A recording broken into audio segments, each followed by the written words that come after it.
My name is Joanie Videen, and I'm from Cambridge, Minnesota, just north of here, a short ways. And I was a diabetic for 19 years, and the muffin that I had today was the first muffin I've had in 19 years. And I don't like the orange juice, so I still am not drinking orange juice. But I received a pancreas 9 months ago, and it obviously has changed my life. Before, like you know, most diabetics, they check their sugar number with their finger prick, and they take some insulin, and they eat differently, or they eat the same, depending on how they take care of themselves.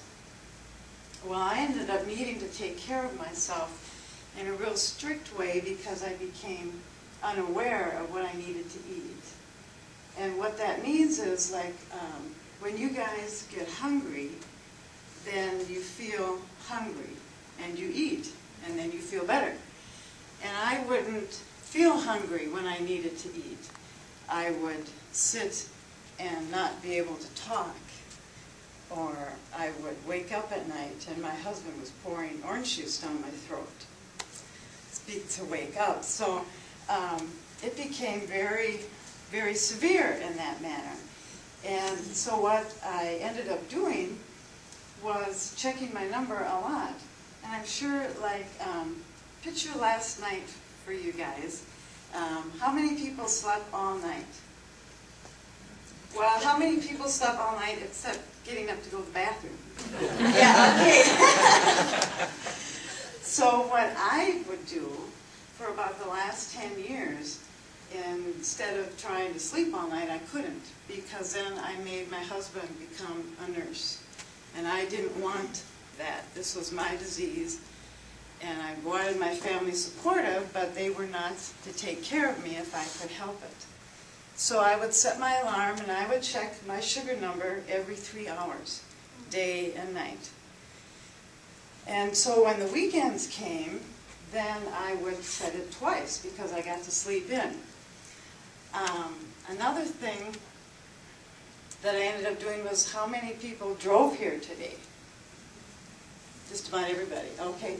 Before I would have left Cambridge, I would have had to check my number, and then I would, because it's over an hour, I would stop somewhere before I got to the cities and check it again, because I was worried about not being safe.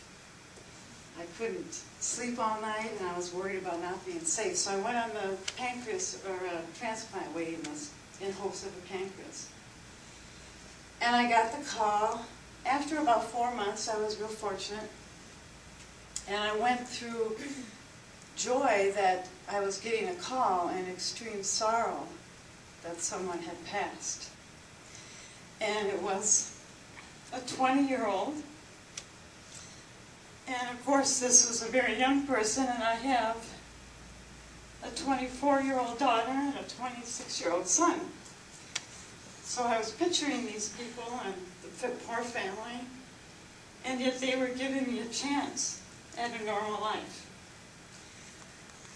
So then within the next day or two, I had the transplant, and I haven't had a drop of insulin since.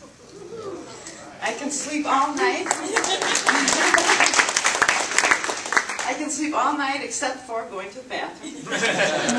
And I can walk into a meeting or a luncheon and I can eat whatever's there. I've never been able, 19 years worth, been able to do that. So this is wonderful.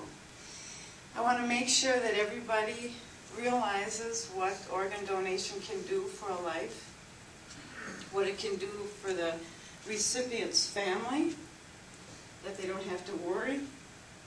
I can fly to my girlfriends, which I did a week ago, and nobody has to worry about me on the plane, when I'm out with them, when I'm eating. And so this gift has helped a lot of people.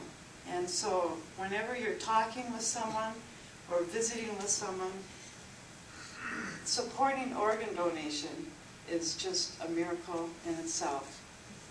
So I want to thank you for being donors or thinking about being a donor and talking with your friends and family about how important organ donation is. Thank you.